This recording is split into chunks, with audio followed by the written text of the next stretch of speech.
Muy buenas tardes a todos. Nos encontramos hoy con el doctor John Jairo Morales Alzate. Él es abogado especializado en Derecho Administrativo, Constitucional y Comercial, con magíster en Derecho Público Alemán, de la Universidad de Costa en Alemania. Además, tiene excelentes capacidades administrativas de dirección y control, con una importante trayectoria en lo público y en lo privado, desempeñándose en áreas de docente, generales, consultivas. Por ejemplo, también ha sido decano de diferentes universidades y facultades de Derecho. Muy buenas tardes, doctor John Jairo. ¿Cómo te encuentras hoy? Bueno, muy bien, gracias, Cristian. Me alegra mucho la invitación que me realizas a tu programa.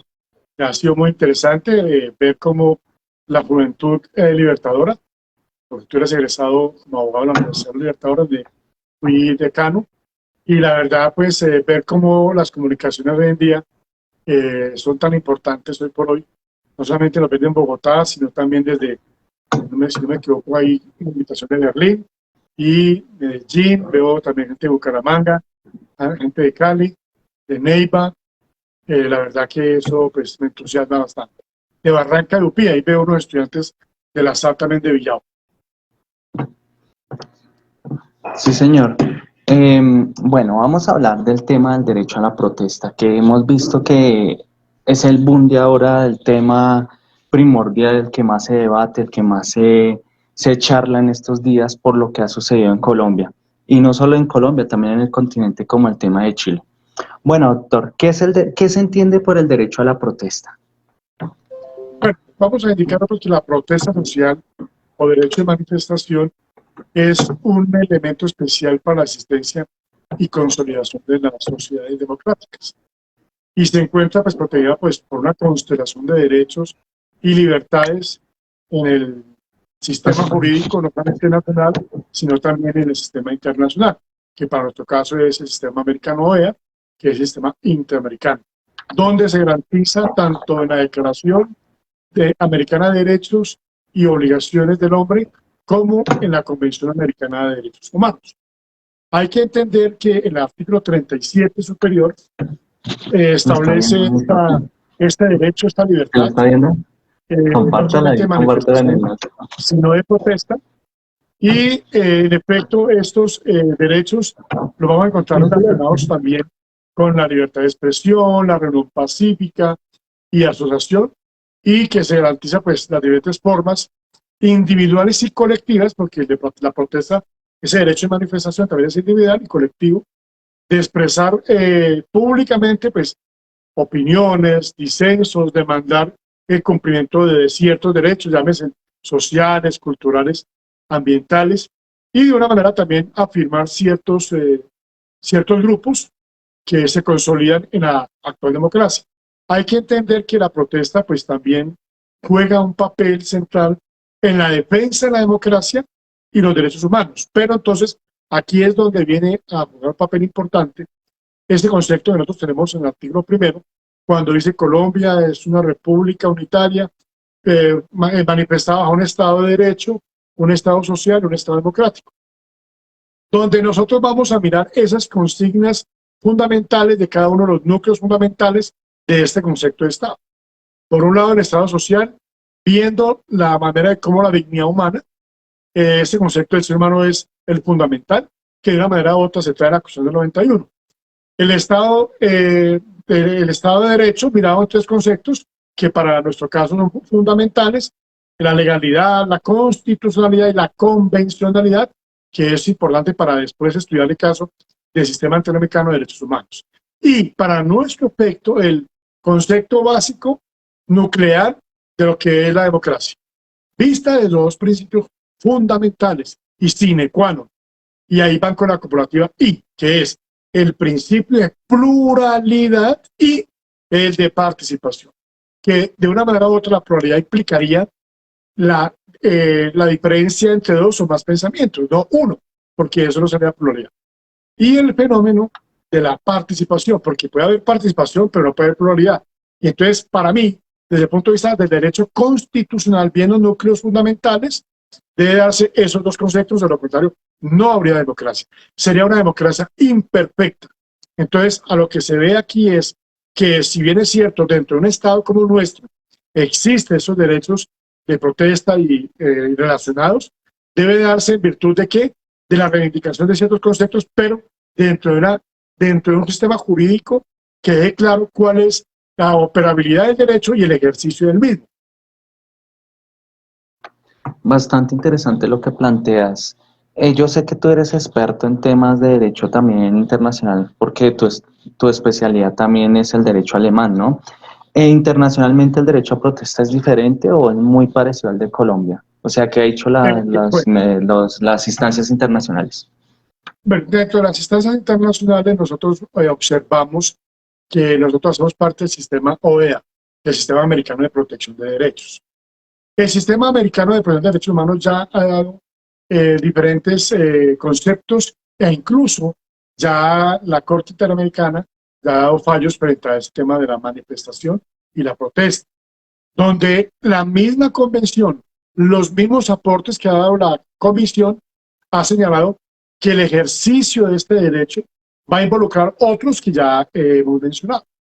Y es aquí donde vemos nosotros como dentro de esa perspectiva del derecho, digamos, del derecho americano, del derecho interamericano, en virtud de la convencionalidad, aquí nosotros vamos a... Entonces, frente a estos puntos, se han señalado que si bien es cierto, son derechos fundamentales, porque es que aquí es donde viene un juego interesante, donde se va a entender que el derecho de manifestación y protesta, que está ubicado en la norma 37, es un derecho fundamental per se. ¿Qué significa esto? Pues es un derecho que es de núcleo duro, que es un concepto que de una manera u otra debe ser desarrollado mediante una ley estatutaria, ya después hablaremos del tema, pero para el tema del sistema interamericano es un derecho que está consagrado en el sistema convencional y en las declaraciones que hemos mencionado. Pero entonces allí viene un papel importante donde se va a relacionar que este derecho de protesta y manifestación va a tener a su vez unos derechos fundamentales, digamos, los satélites alrededor de él. Ya hemos mencionado algunos, ¿sí? Ya hemos mencionado la libertad de expresión, estamos también en la libertad de asociación, en la reunión pacífica, etcétera, y a la vez va a estar conectado con otros derechos que son fundamentales y que se encuentran consagrados en la Convención, como es la vida y lo que es la salud, que ese es otro tema que vamos a analizar. Y el mismo sistema interamericano, incluso la Unión Europea, se han señalado que los derechos que por sí no son derechos fundamentales absolutos, son derechos fundamentales relativos. El menos relativo es la vida, es el menos relativo que de una manera u otra pues vemos que en algunos estados hay estado pena de muerte, la eutanasia, etcétera, que de una manera u otra relativiza el concepto.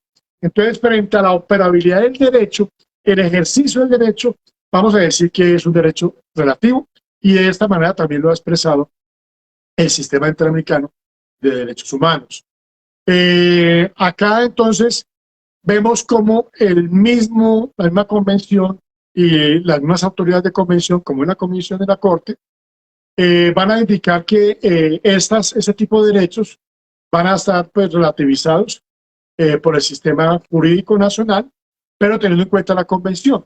Pero acá es donde vienen unos temas de verdad de suma importancia por parte de lo que ha indicado la Comisión Interamericana de Derechos Humanos y de una manera u otra la Corte Europea de Derechos Humanos y la teoría general de la dogmática de los derechos fundamentales y a su vez también lo establecido por los diferentes los fallos que ha establecido la Corte Constitucional Colombiana y las demás cortes del sistema nuestro.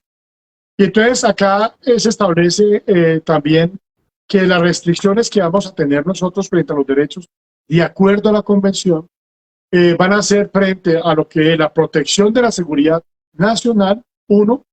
Segundo, lo que es el orden público. Tercero, el tema de la salud pública y la moral pública. 4 elementos, que esos son los límites propios de ese derecho, sin contar lo que se va a denominar en la dogmática del derecho alemán después de la guerra, por el tribunal alemán, de lo que son los Schranken o la teoría de la relativización de los derechos frente a los límites. Y entonces Allí encontramos una cláusula general que vamos a llamar Allgemeines Klausel, ¿sí? De los Grundrechte, o sea, de los derechos fundamentales, y es la cláusula general de libertad, que es decir, que se expresa es que mi derecho inicia cuando termina del otro. Entonces, de esa manera nosotros estamos viendo cómo la dogmática, la doctrina y la misma norma va a establecer límites. Entonces, allí el sistema interamericano, si bien es cierto, declara este derecho propio, ya sea de manera individual o colectiva, pero no es óbice para decir que va a tener ese carácter absoluto. Esto nos señala entonces que en las normas 13, 14, 15, 16 de la Convención Americana y de los artículos 4, 21 y 22, si no me equivoco, de la Declaración, donde se hace referencia a la protesta de los derechos humanos, se hace este señalamiento de no solamente la constelación de los derechos en el entorno, sino también los límites que se van a encontrar. Esto es, digamos, dentro del panorama del sistema americano, que no es diferente al mismo sistema europeo, toda vez que, vuelvo y reitero, los derechos dentro de la doctrina occidental no van a tener la característica de ser absolutos. Sí, señor, y nos llega una pregunta muy interesante, doctor, que te la quiero hacer de uno de nuestros oyentes, televidentes, digámoslo así, mira. Dice así, ¿a qué tienen derecho los familiares de las personas que han muerto en las protestas? ¿Cómo los ampara el Estado? Bueno, allí es un fenómeno de responsabilidad, ¿no? Entonces, acá hay que entrar a analizar el caso, caso por caso. Porque si fue, digamos, esta limitación o fue producido por agentes del Estado, pues la responsabilidad será del Estado. Pero si fue en virtud de particulares, como hemos visto, pues, digámoslo en el caso colombiano, donde se han visto situaciones donde los particulares se involucran y entre los particulares se causan algún daño antijurídico, entonces sería la responsabilidad civil por parte de esos particulares. Sin embargo, dentro de la teoría del derecho penal, recuerden que las masas no son sujetos de derecho penal salvo que sean determinables. Pero cuando vemos que fue en virtud de una acción o omisión por parte de la administración o del Estado, existe la cláusula general de responsabilidad, donde dice que el Estado responderá por todo daño antijurídico que le cause por su acción o su omisión a los particulares. Entonces, allí vemos que el fenómeno de la responsabilidad juega un papel muy importante, ¿sí? Desde el punto de vista, digamos, extracontractual, porque hay otro tipo de responsabilidades. Esta es la responsabilidad civil, sí, por un lado, pero también podemos hablar otro de la responsabilidad política, sí, donde se sancionan en las elecciones los buenos y malos gobiernos, sí.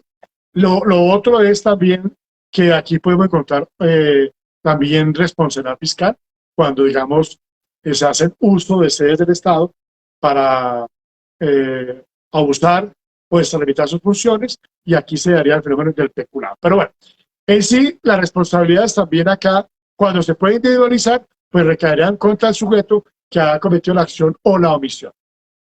Yo creo que queda bastante claro este tema. El artículo 37 de la Constitución Política dice, toda parte del pueblo puede reunirse o manifestarse pública y pacíficamente. Solo la ley podrá establecer de manera expresa los casos en los cuales se podrá limitar el ejercicio de este derecho. Entonces, ¿cuáles son esos casos? ¿Cómo así que la ley puede limitar? Esta es una pregunta obligada. Una pregunta obligada en el sentido de que, en tratándose de derechos fundamentales, los derechos fundamentales, digamos, su operabilidad, su desarrollo legislativo es sui generis y especial. ¿A qué me refiero yo con la especialidad? Me refiero yo a que es una norma especial la que consagra el artículo 152 superior, que vamos a llamarlo la ley estatutaria, ¿sí? Dentro de las leyes estatutarias, una de las materias es los derechos fundamentales. No solamente el derecho como tal, sino la protección del mismo, al igual que otros temas, como la administración de justicia, etc. Y una ley estatutaria es una norma cuasi constitucional que, además de eso, pues va a tener unas características de procedimiento especial. Son 8 debates que se realizan en una misma legislatura, a diferencia de una norma ordinaria que son 4.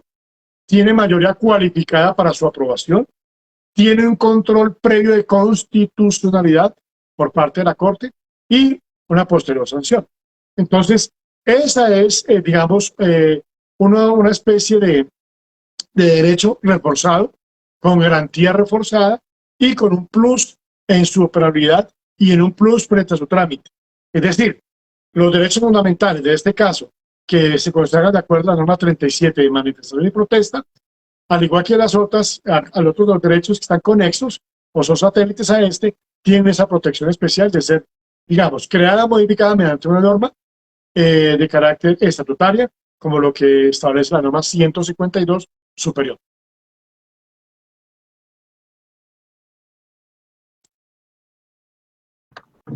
Doctor, hay otra pregunta.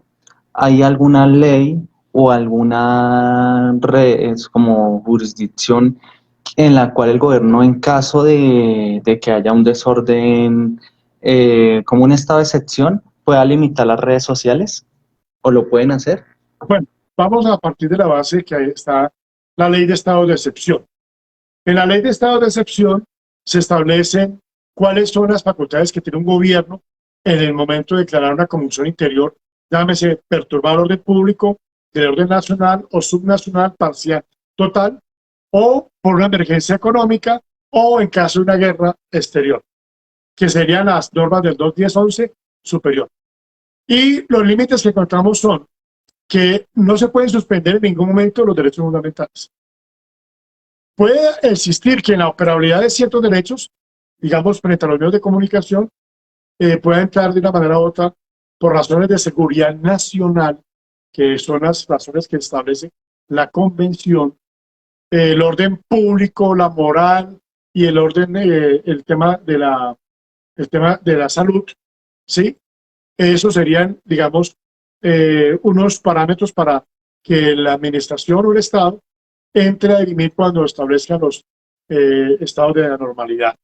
Pero las normas internacionales, el sistema de convencionalidad, va a establecer unos límites frente a lo que es el ejercicio del poder discrecional en un estado de anormalidad, donde el gobierno nacional adopta funciones de Congreso de manera temporal, pero allí habría unos controles, que ese control político que realizaría el Congreso, una vez declarada estado de excepción, verificaría si se ajusta o no a la Constitución y a la convencionalidad.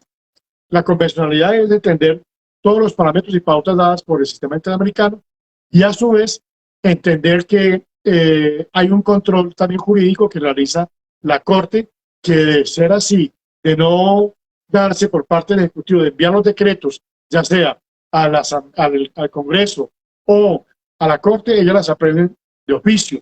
Entonces hay controles frente al tema y lógicamente hay unos parámetros internacionales que, verbigracia, no pueden pasar juzgamientos civiles a los militares. Es decir, yo como civil no puedo ser juzgado por un militar. No se pueden desconocer los mínimos vitales laborales, no se pueden desconocer las garantías constitucionales, no se puede suspender la administración de justicia. Es decir, el sistema nuestro, ajustado a la Convención y a las normas internacionales, no pueden de un momento a otro entrar a utilizar de manera exorbitante medidas que afecten los derechos y garantías y libertades de los ciudadanos. Entonces, entendamos de que las autoridades de la República están llamadas a proteger a las personas en su vida, bienes, honra, libertades, etc. Entonces, ¿hay límites al ejercicio? Claro. Verbigracia, frente a toda la protesta, hay unos límites especiales que nos va a traer la Convención, pero obviamente esto nos va a implicar, digamos, casos extremos donde el uso de las armas son prohibidas, por ejemplo, ¿sí?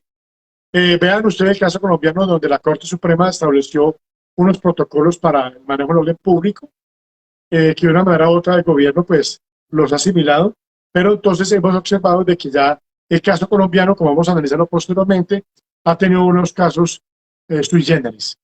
Ahora vámonos un poco al artículo 20 de la Constitución Política, ¿no? Dice, se garantiza a toda persona la libertad de expresarse y difundir su pensamiento y opiniones, la de informar y recibir información veraz e imparcial, y a la vez fundar medios masivos de comunicación. Estos son libres y tienen responsabilidad social. Se garantiza el derecho a la rectificación en condiciones de equidad. no habrá censura. Entonces vemos cómo este derecho fundamental, por ejemplo en las protestas, cuando difunden temas del gobierno, es un poco controvertido, ¿no? ¿Hasta qué límites deja la libertad de expresión llegar a decir, por ejemplo, no voy a poner un ejemplo, Uribe Paraco, un ejemplo? ¿Eso tiene algo de relevancia o es protegido por la Constitución y por este artículo? Hay que entender la tarea que tienen los medios de comunicación. Eso es uno, ¿sí? Que es, digamos, la responsabilidad social que tienen ellos, por un lado. Segundo, hay que entender que los medios de comunicación deben ser objetivos, claros, precisos y con responsabilidad social. No enviar falsas noticias o noticias contaminadas, en el mejor uso de la palabra. De por sí yo lo he dicho ya en varias oportunidades, el comunicador social no es fiscal ni juez. Ellos deben dar la información objetiva y veraz porque su responsabilidad social es muy fuerte. Por eso también se llaman a ellos un poder más en el Estado.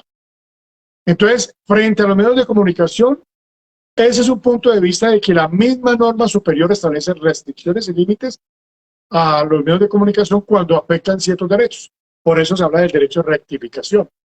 Entonces, el derecho de rectificación que se da mediante un derecho de amparo, ante un juez especial que es el de circuito, así como lo ha establecido la norma reglamentaria del artículo 86 superior, frente a la tutela, involucra entonces que los medios de comunicación deben manejar ese concepto de respeto a la información objetiva sin degradar los derechos de los demás, porque es que, vuelvo y reitero, yo puedo ejercer mis derechos, los medios de comunicación pueden dar una opinión, expresar efectivamente la noticia, pero siempre y cuando la noticia no afecte derechos de los demás.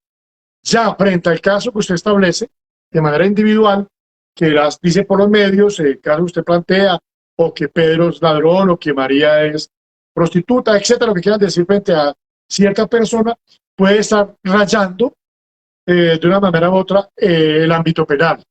Entonces, acá hay que entender de que mis derechos también tienen restricciones.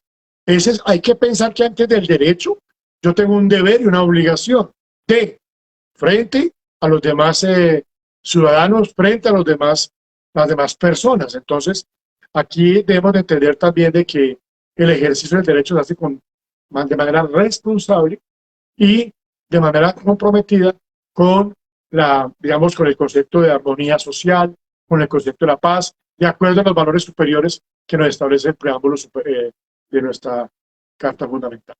Nos llega otra pregunta. Tiene que ver, ponle cuidado. ¿Hasta qué punto puede ceder el Estado a las peticiones de los grupos que representan los gremios? Eso ya es un tema, digamos, de terminología, si es negociación o conciliación. Yo creo que lo importante es entrar a buscar las formas más pacíficas para poder entrar a coexistir.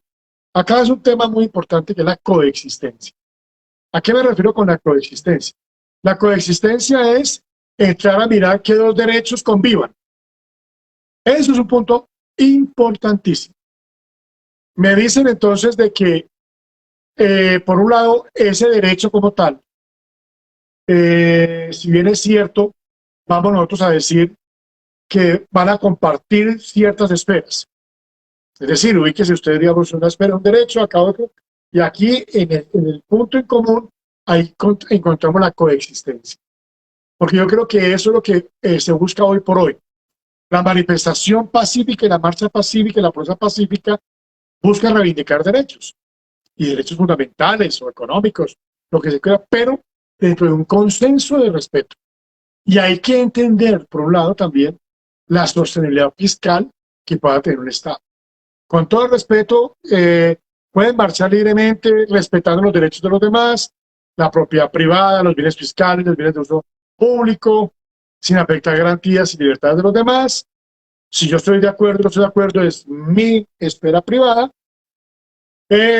Implicaría entonces que al momento cuando lleguen esas peticiones a digamos, a la administración nacional, subnacional, depende del nivel, ahí debe haber una especie de diálogo, ¿sí?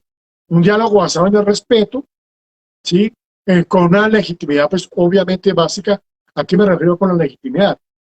me refiero a la legitimidad de hacer la reclamación. Si efectivamente veo yo que hay necesidad de acudir a estas formas de expresión, pues está en su pleno derecho. Pero yo creo que las cosas en una sociedad civilizada se hacen de una manera pacífica, de una manera donde me escuchen, se entiende la diferencia y se resuelvan los conflictos de la manera más lógica. Porque el fin del Estado, uno de los fines esenciales del Estado es la dignidad del ser humano. Perfecto. Y esa es la teoría, digamos, de hablar del concepto de la plenitud humana, del bonus comunitario, del bien común, que eso es trascendente en una sociedad. Pero yo lo digo de una manera responsable y seria, es que debe hacerse de una manera tal que tenga también una situación de un compromiso económico serio, donde exista un tema fiscal coherente y lógico. Yo entiendo de que Colombia sufre muchos flagelos, entre ellos la corrupción, que yo sí creo que si combatimos la corrupción y acabamos la corrupción, no habría necesidad de reformas tributarias, no habría necesidad de acudir a nuevos impuestos. Lo que está acabando el pueblo colombiano y la sociedad colombiana es el fenómeno de la corrupción, entre otros. Entonces, he escuchado por allí proyectos de ley de algunos partidos que me parecen muy válidos frente a lo que es aquellas personas que han cometido este delito y que de una manera 30 contra algo sagrado que es el tesoro, el erario, algo que es nuestro, requiere una sanción muy fuerte. Miremos los antecedentes desde el momento de la independencia. Bolívar estableció mediante decreto la pena de muerte el hecho de la corrupción. Entonces, concibo yo de que hoy por hoy es un tema fundamental, el ataque frontal a ese tipo de conductas que de una manera u otra sangran el presupuesto, sangran el dinero público y que ese dinero se puede usar en otros frentes, digamos, en todas las peticiones que están haciendo. Mire, ahora ya estamos hablando de universidad gratuita, pasando 1, 2, 3. Eso es genial, genial. O sea, me parece a mí algo fabuloso de que la educación sea universal, desde el prekinder hasta incluso posgrados de doctorado, etcétera, etcétera.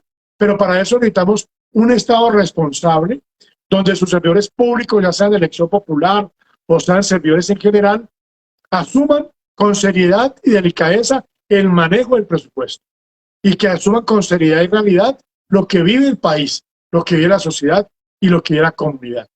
Considero yo que de esa manera, creando una cultura de anticorrupción, una cultura de prevención y una cultura de inclusión,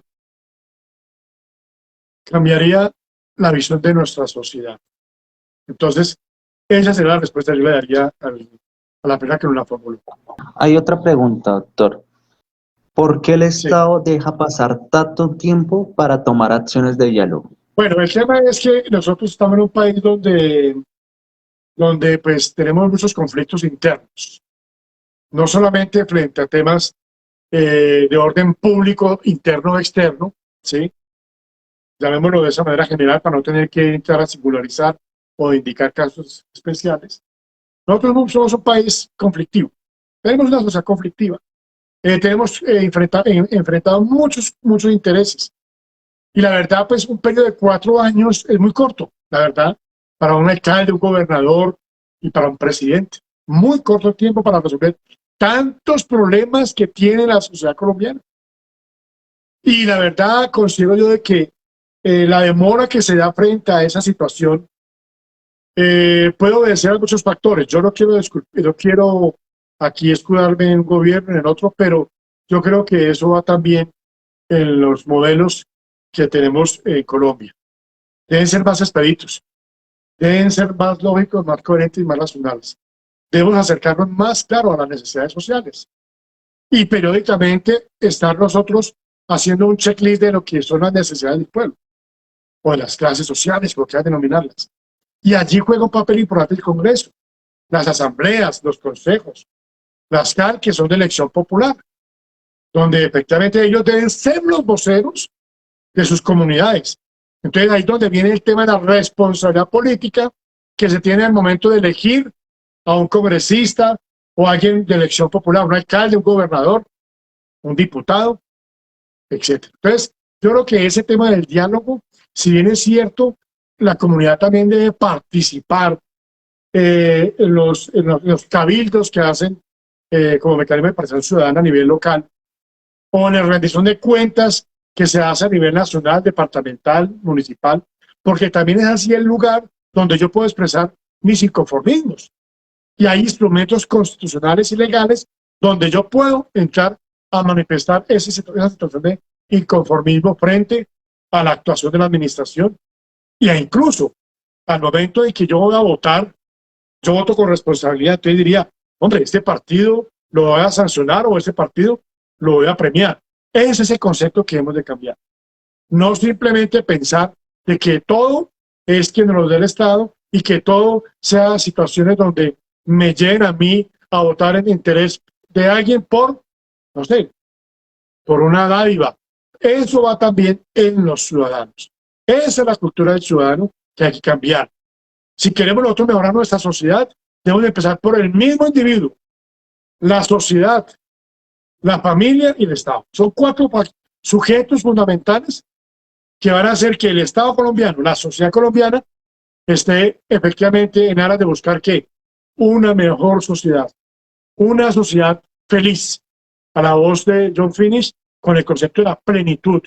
A la voz de Tomás de Aquino, ese bonus comunitario que debe tener rodeada una sociedad como la nuestra. Entonces yo considero también aquí es, no que me haga el Estado, aquí hay que pensar, ¿yo qué hago también por la sociedad?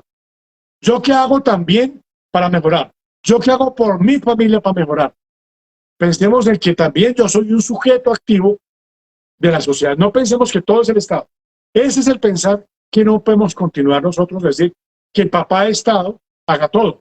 Y esas han sido las crisis de los conceptos que encontramos del welfare state, del New Deal, del Estado paternalista, que de una manera u otra puede afectar y vuelve dependiente al ciudadano. También hay que pensar, yo considero que la mejor política social, si me lo permite aquí Cristian, es el empleo. Generar empleo. Y si yo genero empleo, genero bienestar, genero riqueza. Y en Colombia hay que generar más riqueza para que la riqueza combata la pobreza. No generar pobreza, porque si generamos pobreza, pues la sociedad nuestra va a quedar ¿en qué? En unos mínimos básicos y dependiendo de un Estado. ¿Cuál sería la reforma más indicada para evitar estos descontentos? Por ejemplo, en temas de salud, educación, pensión, todo eso. O si había necesidad de una reforma constitucional. Bueno, pues ya creo que di la respuesta inicial. La complementaría de qué manera. Algunos afirman de que, pues, ya primero que todo es el cambio de actitud que debe haber por parte del ciudadano, asimismo, frente a la familia, la sociedad y el Estado. O sea, yo decía, como para concluir, es que no podemos estar todo el Estado, no. O sea, yo decía, la mejor política social que debe haber en un Estado es el empleo, para generar riqueza, generar bienes y servicios y combatir la pobreza. No generar más pobreza porque efectivamente eso sería ridículo y lo que haríamos es prácticamente volver a una sociedad miserable. Y eso no se quiere. Debemos de indicar, dice que no se puede entrar, que no pueden entrar a ninguno de los 3 links. Qué lástima. Bueno, entonces, acá en el punto, mi querido Cristian, eso será lo primero, cambio de actitud ciudadana, o sea, frente a ese tema de la responsabilidad. Yo también tengo deberes y obligaciones antes de hablar de derechos. Lo segundo, ya algunos plantean, he escuchado una asamblea constituyente, eso es lo que ya he escuchado en estos días, para reformar muchos temas, el tema del Congreso, de los poderes públicos, etcétera. Entonces, eso es una de las soluciones de las tantas que pueden plantearse frente a lo que es la crisis que hoy por hoy vivimos. Hay una pregunta que esta sí es mía, que quiero hacerte, que es el derecho a la vida. El artículo 11 de la Constitución dice, el derecho a la vida es inviolable, no habrá pena de muerte, versus el derecho, o sea, el artículo 38 se garantiza el derecho a la libre asociación para el desarrollo de las distintas actividades de las personas que realizan en su sociedad. Entonces, ver cómo estos derechos entran en tensión, ¿no? Por ejemplo, cuando se bloquean las vías, pasa una ambulancia, no la dejan pasar, se han presentado casos inclusive donde las personas mueren porque no dejan pasar los, digamos así, los medios o los carros de emergencia, las ambulancias y demás. Entonces, ¿tú cómo ves este tema? Bueno, si me permite, César, también te agregaría allí no solamente el artículo 38, sino 37, que es conexo con este, frente al Sí, derecho de señor. manifestación y protesta, porque que vos decís 38 es más de asociación. Y relacionado con el artículo 11, cuando se señala el derecho a la vida sin violar. Nosotros debemos indicar pues, que frente a estas situaciones que estamos viviendo hoy por hoy en Colombia, en virtud de la pandemia, en virtud de las marchas, en virtud de las movilizaciones que se están dando, hay que entender pues que el alcance de estos derechos, si bien la libertad de reunión pacífica, obviamente, de expresión, de asociación y de participación no son absolutos. Las restricciones a estos derechos deben sujetarse a una serie de requisitos. Para que los requisitos, pero para que las restricciones de estos derechos sean legítimas, deben ser expresamente dados por una ley. Ley en sentido material. Para asegurar pues el respeto pues a los derechos de los demás frente a el respeto a los demás, y allí implicaría entonces por un lado que en la norma que hacemos referencia a 37, si bien es cierto va a tener unas restricciones en el sentido general y especial, en virtud de que pues si va a prevalecer o no la vida o la libertad. Entonces allí viene un análisis interesante. El Sistema Interamericano de Derechos Humanos ha señalado también que el tema del orden sanitario, o sea, el orden público, la salud, la convivencia y la seguridad pueden ser los límites que establezcan frente al ejercicio de este derecho de acuerdo a una ley, y será una ley estatutaria. Acá entonces usted me dice, ¿cómo sería entonces el entorno de entrar a analizar, por un lado, la ponderación que va a tener la vida, la libertad de expresión versus la vida? Entonces, aquí podemos decir tajantemente que se va a dar un mayor peso a lo que es, debe darse un mayor peso a lo que son asuntos de la salud, que obviamente va a razón con la vida, ¿sí? Implicar entonces una prioridad a la prevalencia del derecho a la salud y vida. Obviamente esta última, la primera, la de salud, que ya es una norma, hay una norma estatutaria, o ya el derecho fundamental de la salud, que es un derecho autónomo, y nos va a implicar entonces que en el sistema público, como tal, en el desarrollo del sistema interamericano, las mismas normas interamericanas dicen que hay que darle prevalencia a la vida de la salud. Entonces, aquí implicaría una ponderación de estos derechos, y en sí, esa ponderación nos va a hablar de lo que son esos test de adecuación, necesidad y la proporcionalidad estrictamente dicha. Es decir, el concepto de racionalidad como tal, que nos va a establecer esas situaciones frente a vida versus protesta o manifestación. Esto entonces acá incluso el mismo sistema interamericano y el sistema universal de protección de derechos, como es el de la ONU, nos va a señalar cómo se pueden utilizar otros instrumentos o medios necesarios que puedan también suplir, digamos, las manifestaciones en calle. Y allí es, por ejemplo, el uso del Internet, de la cual nos recomienda también las Naciones Unidas y el sistema americano, donde efectivamente estaríamos frente a las medidas de distanciamiento, ¿sí? Y evitar de una manera el contagio que se pueda dar frente al contacto humano. Recordemos que hoy por hoy lo que vivimos es en virtud de esta pandemia, y se da es por el contacto humano, no hay otra forma. Entonces, yo considero que si bien es cierto, pueden haber distanciamientos, tomando medidas necesarias para evitar el contagio, pero no todas las veces las personas tienen esta prevención y no tienen el cuidado que se debe tener. El hecho es que ese tipo de situaciones, dése cuenta de lo que pasó en Semana Santa, o antes de Semana Santa, incluso en Navidad, que se dio libertad, digamos, relativa, y miren lo que terminamos nosotros en emergencias de las salas de UCI, ¿sí? Hoy con Bogotá está en el 93%. Bueno, esperemos pues que en días próximos no rebose ese número y obviamente pues de muertes y contaminados o contagiados.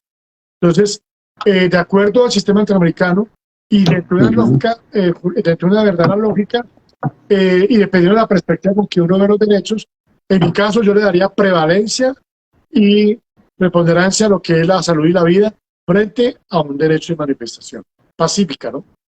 Porque ya como usted lo decía, que con cierre de vías, Sí, señor. con cierre de algunos, ciertas actividades que de una manera u otra afectan ciertos derechos, mire el caso de Cali o algunas ciudades, no soy pro ni contra, pero mire el caso del bebé que estaba por nacer, ¿sí? Y que falleció en una ambulancia.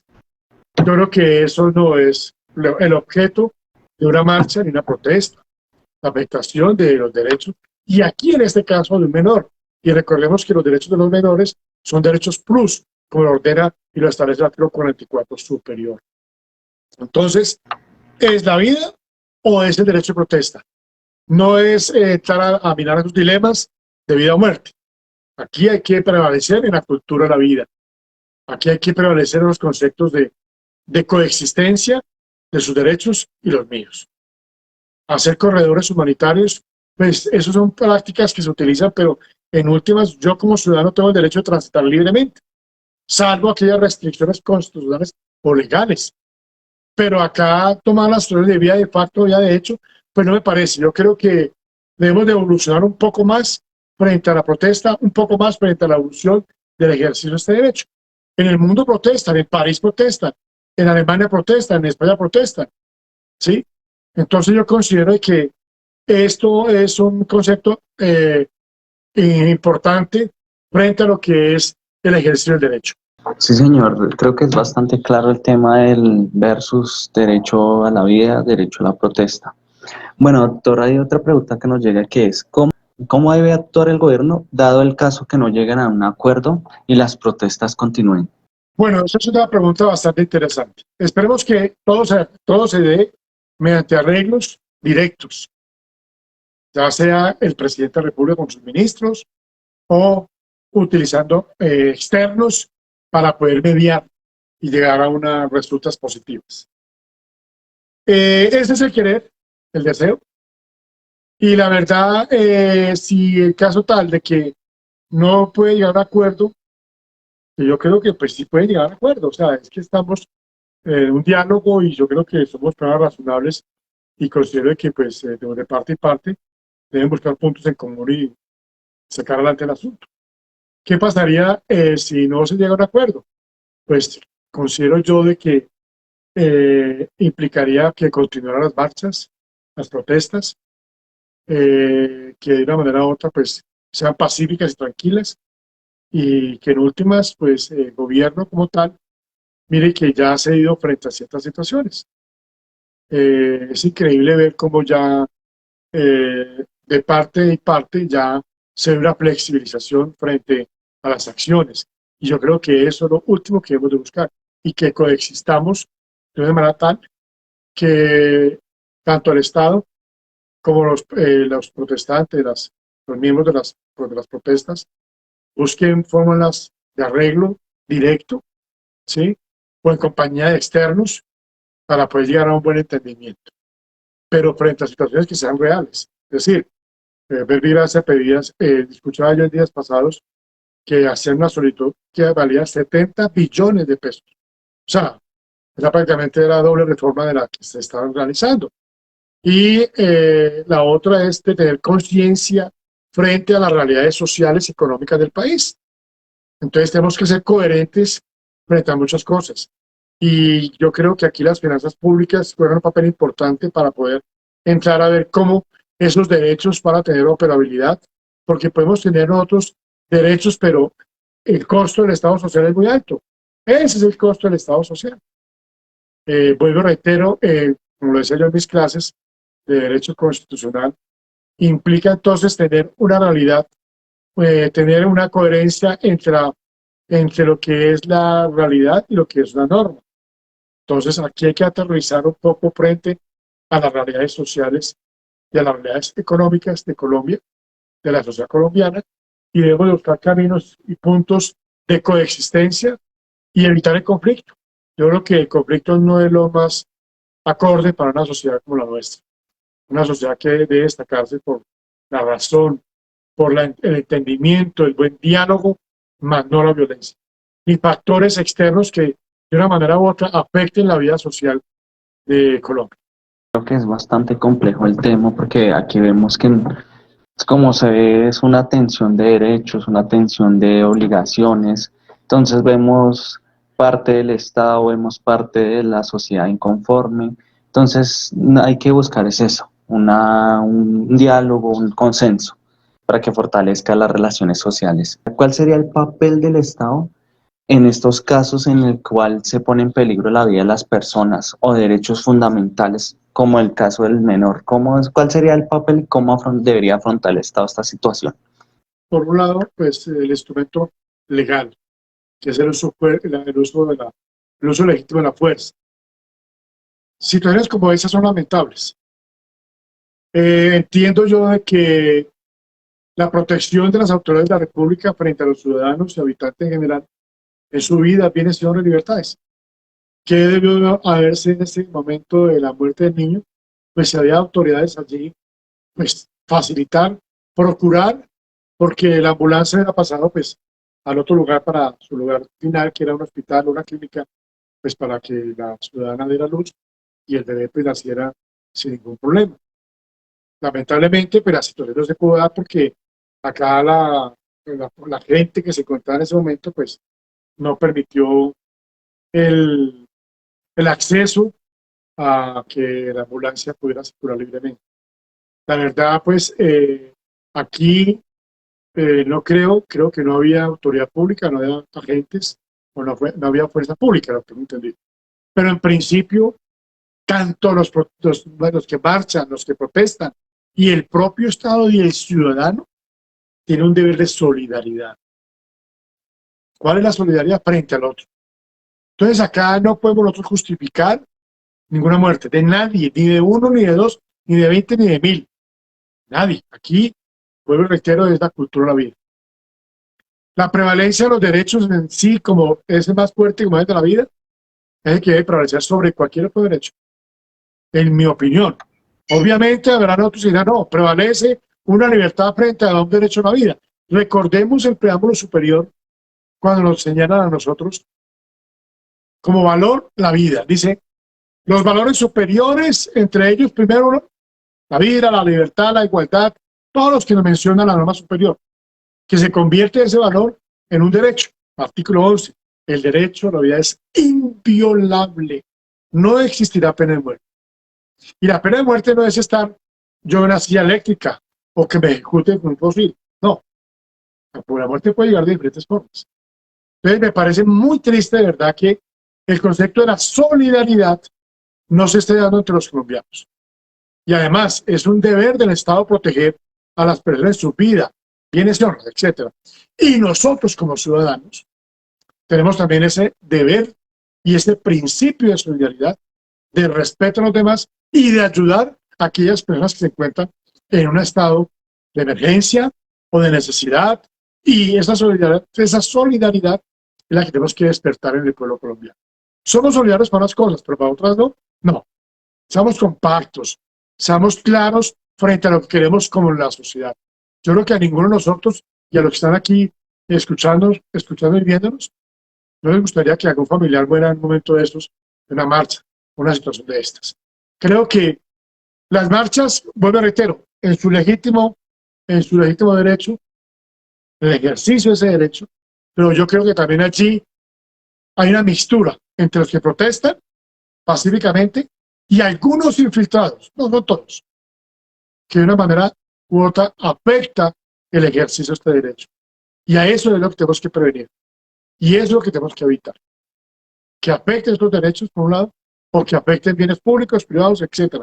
Porque yo creo que ese no es el objeto de una marcha. Ya esas son situaciones que rayan con las normas penales, que rayan con hechos ilícitos.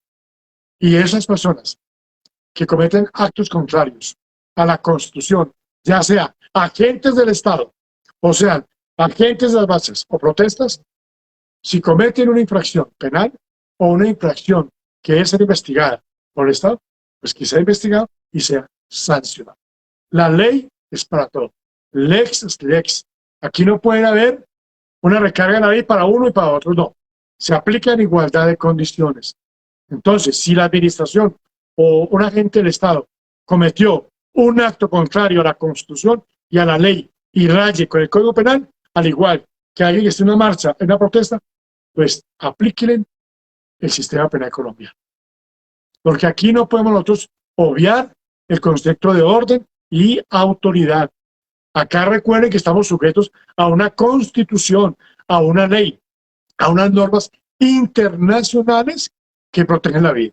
Y ahora también me llega una pregunta, ya que tú mencionas eso, ¿hasta dónde llega el derecho a la defensa de la autoridad pública? Por ejemplo, los funcionarios de policía, en el cual los golpean y ellos tienen su arma de dotación, ¿las pueden utilizar? ¿Hasta dónde va este derecho de utilización de las armas?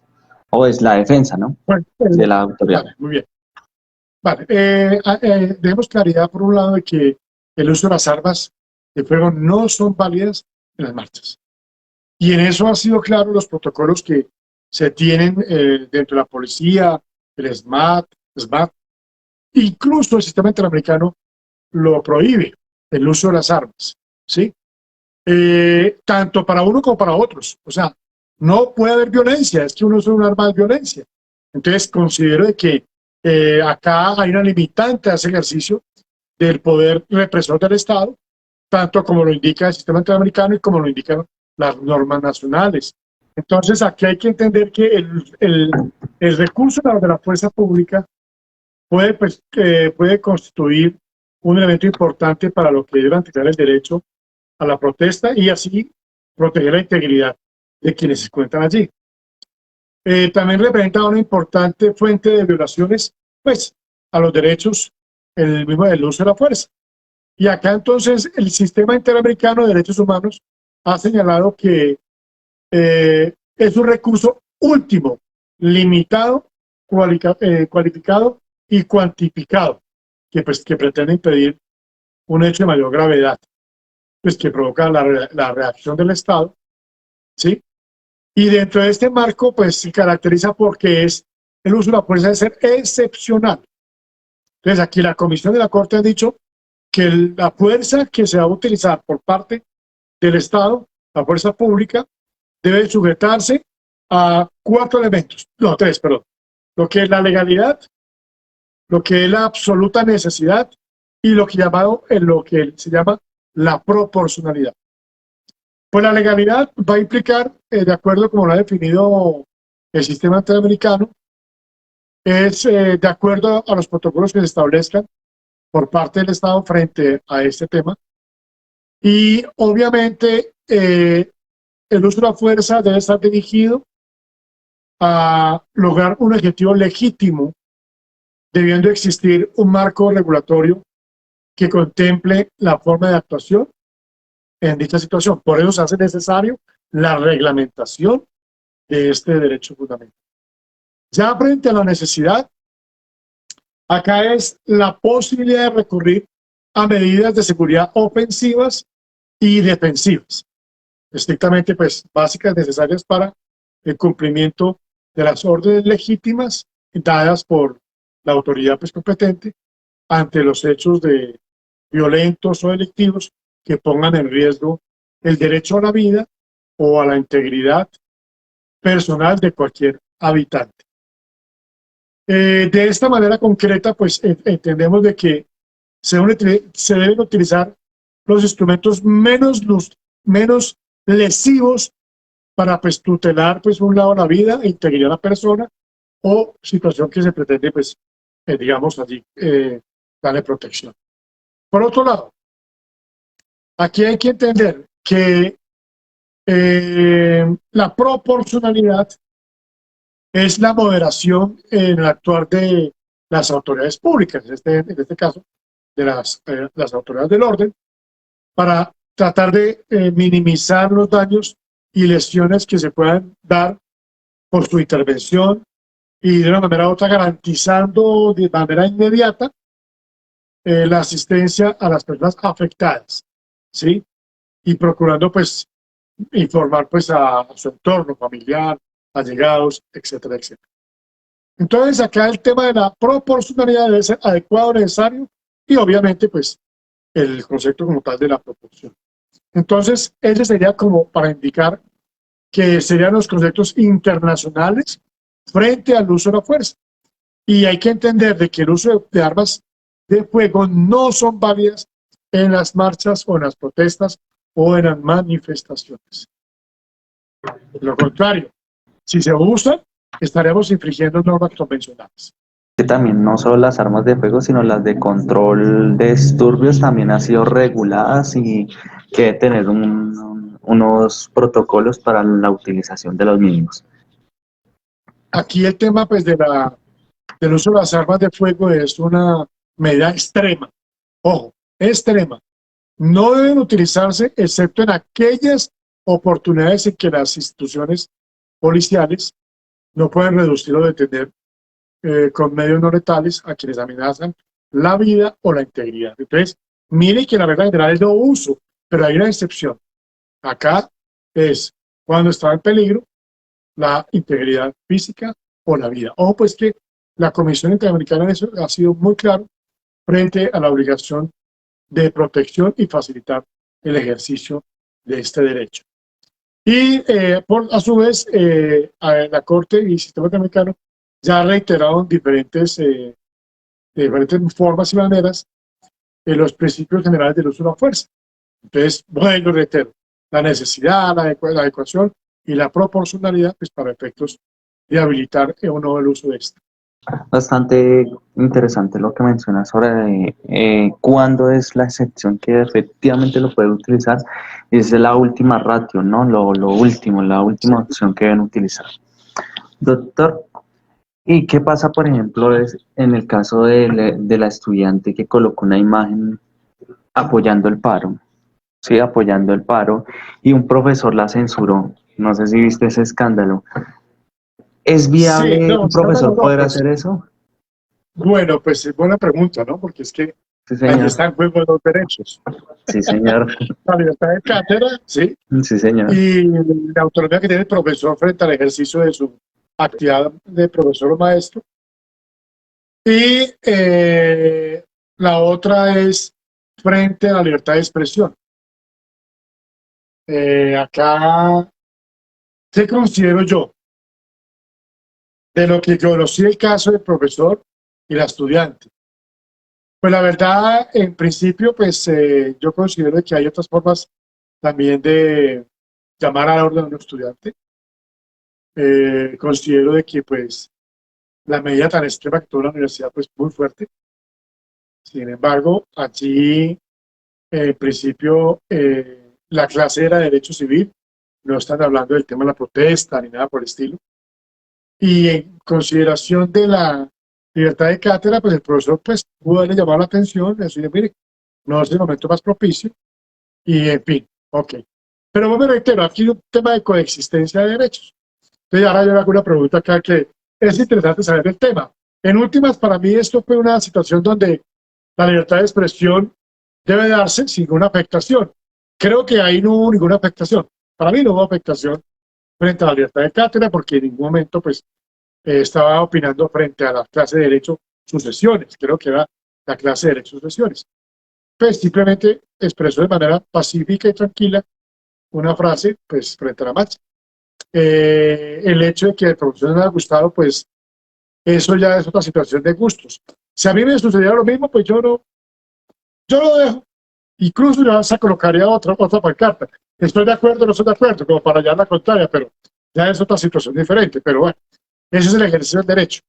Yo creo que todo con respeto se puede llevar. Y aquí lo que pudo suceder era simplemente, pues, indicarle, mire, estamos en una clase donde estamos viendo otro tema diferente. En fin, otro tipo de llamado. Es que las cosas digamos, es la forma de cómo se dice y cómo se recibe. ¿Sí? De pronto faltó aquí más cordialidad. porque de todas maneras, vuelvo y reitero, hay que coexistir, ese punto fundamental, la coexistencia. Y para mí, efectivamente, pues, no veo gran cosa en la situación presentada. Para mí, es simplemente llamar la atención al profesor y suficiente, pero ya expulsarlo de una institución por el hecho que pasó, pero la verdad, exageraron en la decisión. Claro, Pero sí, señor. en últimas, los estudiantes pueden expresarlo y aquí fue como un debido respeto, fue de una manera respetuosa, no hubo ninguna afectación de la clase, ni se insubordinaron, ni hubo desórdenes. Ya hubiera sido diferente si entra ella a imponer de una manera grotesca su idea, es diferente. Pero aquí no lo hubo. ¿Hay otro medio que diferente a la protesta para, digamos, tumbar un proyecto de ley, cambiar algo que no esté de acuerdo la sociedad en una ley o algo así? O sea, digamos, aquí miramos dos formas, digamos medidas administrativas y medidas legislativas, digámoslo pues. Las medidas administrativas, pues efectivamente, si me afectan a mí, pues yo tengo pues lo que es el derecho de petición, los recursos, etcétera, ¿sí? Para indicar la razón de por qué me afecta esa medida administrativa a mí. Tengo yo pues toda la vía de acción, tengo yo todos los medios contenciosos para efectos de entrar a que la administración reaccione o revoque su decisión, porque hay mecanismos que la administración puede hacer cuando son medidas administrativas. Ya cuando son medidas legislativas, pues sería cuando esas normas violan la Constitución o el orden jurídico. Yo tengo los instrumentos constitucionales para hacer una acción de inconstitucionalidad, porque esa norma vulnera o afecta un derecho superior o un interés superior. Y la otra es cuando un servidor público puede declarar la excepción de inconstitucionalidad porque ve que esa norma va contra vía del sistema jurídico. Hay que entender que en este caso las normas para poder salir del sistema jurídico deben ser declaradas inconstitucionables, o la otra es que llegue otra norma y la derogue de manera total o parcial. Y para eso existen, digamos, para el primer caso, las acciones pertinentes que la Constitución le da al ciudadano para sacar una norma del sistema jurídico. Recuerde que las normas deben ser válidas, eficaces y justas. Entonces, esos son los tres principios fundamentales para poder indicar que, pues, si la norma se ajusta al sistema jurídico, si la norma es eficaz, si la norma es justa. Entonces, allí es donde entra un papel importante de verificar si esa norma debe salir o no debe salir del sistema jurídico. Bueno, doctor, pues no veo más preguntas. No sé si quieras agregar algo más, como decir algo final o quieras expresar algo. Pues, ¿qué me gustaría decir frente al tema? Pues que en últimas, la protesta, las marchas pueden tener hoy por hoy otras formas de manifestarse, no solamente pues en marchas públicas, sino también lo pueden hacer por intermedio de internet o la medio de las redes sociales, que hoy en día pues mire que hoy uno puede darse cuenta de lo que sucede en Berlín, mire lo que pasó ayer en la Franja de Gaza, lo que sucedió aquí en Venezuela ayer esta mañana. O sea, tenemos estos medios, también para poder realizar lo que es el tema de construir una protesta. Y el Internet actualmente pues constituye una herramienta fundamental de comunicación, pues que permite a las personas vincularse y conectarse de manera ágil, veloz y efectivo. Y es considerada pues una herramienta con un potencial único para el ejercicio de la libertad de expresión. Entre las nuevas potestades que el Internet habilita, pues se destacan pues la habilidad para asociarse y reunirse. Mire que ya por Google Meet podemos reunirnos. Y ahí está, por ejemplo, el ejercicio de la libertad de expresión. Señor. El hecho de que estamos aquí los dos y el equipo estamos expresándonos, estamos opinando. Entonces aquí pues esto de las reuniones y asociaciones en la era digital, digámoslo así, pueden ser organizadas y celebradas sin anticipación previa, con un poco de tiempo y a bajos costos. Esto pues nos puede llevar a optimizar esos derechos. Y el Internet pues es una herramienta hoy que se quedó con nosotros, la virtualidad se quedó con nosotros, y aún más pues con el tema de pandemia, pues que ya conlleva a que estemos distanciados, toda vez que hay que cuidarnos frente a todo lo que sucede en la vida social, acercamientos, etcétera, y el Internet nos puede dar esa seguridad sanitaria. Bueno, ¿qué más le digo yo? Ya frente para finalizar, frente a todo lo que es el tema de la protesta social y el acceso a la información, pues vamos a decir nosotros que la protesta social es un evento esencialmente público y que constituye pues el ejercicio de los derechos de la expresión, la libertad de expresión y de participación política o participación ciudadana. Yo vuelvo y reitero acá que dentro del concepto de la democracia, para el ejercicio de la libertad de los derechos, deben darse los dos conceptos fundamentales, que son los principios, el de la pluralidad y el de la participación. La pluralidad implicando, ojo, dos o más pensamientos, no un solo pensamiento derivado, no, porque ahí no estaríamos frente al pluralismo. Debe haber una pluralidad de ideas, de controversia, donde hay un blanco y negro y que hay contradicción. O puede ser también la idea de que esa multideas confluyan a soluciones diferentes o que confluyan en la coexistencia o en puntos en común. Porque, vuelvo y reitero, si no hay pluralidad, no hay democracia. Si no hay participación, tampoco. Es decir, es acá la pluralidad y la participación como elementos fundamentales de este tipo de democracias como las nuestras. Ya para finalizar, pero más le digo pues que la verdad, frente a todo lo que es el derecho y esas libertades, debemos de forjarlas día a día con responsabilidad social, con seriedad, con criterios, con coherencia, pensando en los derechos de los demás, pensando en el deber y obligación antes de reclamar el derecho. Debemos de tener nosotros claridad frente a lo que pedimos. Y yo tenía por acá unas palabras que me parecen a mí interesantes, porque Claro, estas sí, veces señor. hay cosas que se vuelven hay pretextos que las convierten en causas, después en ideales y después en lucha. Pero a lo que voy yo, si hay pretextos válidos y efectivos, que se conviertan en causas pacíficas, causas de reivindicación de derechos, ¿sí? Que se conviertan en ideales, pero verdaderos ideales que se puedan forjar y que se puedan realizar.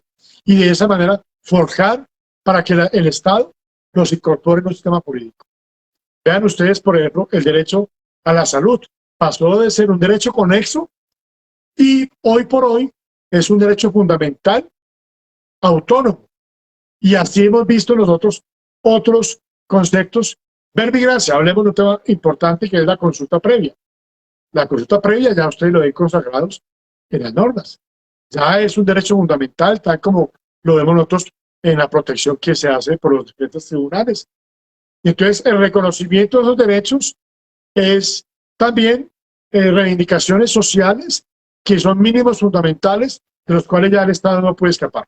Entonces, en últimas, considero de que la coexistencia se logra con un buen entendimiento de un sistema jurídico donde impere la libertad, el orden, donde impere efectivamente ese deber y esa obligación antes que el derecho, donde estemos claros y seamos realistas frente a una situación de una sociedad.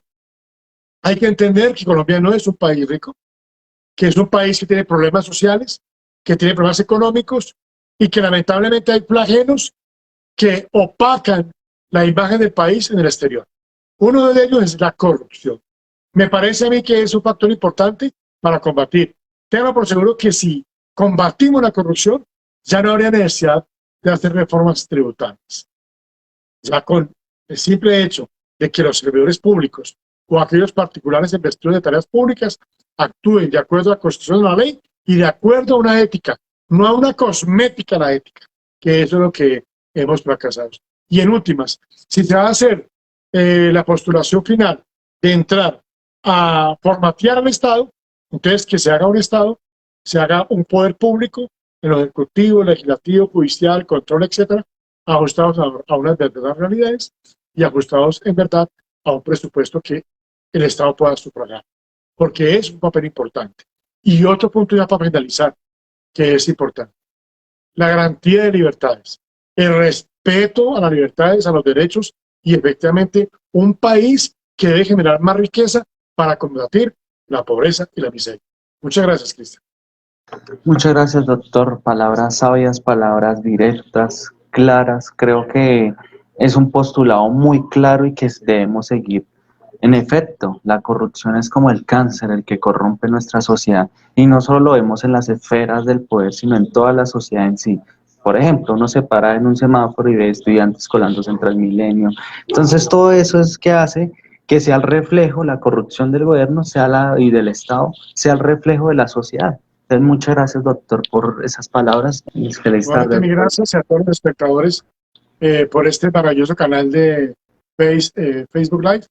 Bueno, esperamos que después podamos encontrarnos en otras temáticas. Nuevamente, mil gracias y hasta la próxima.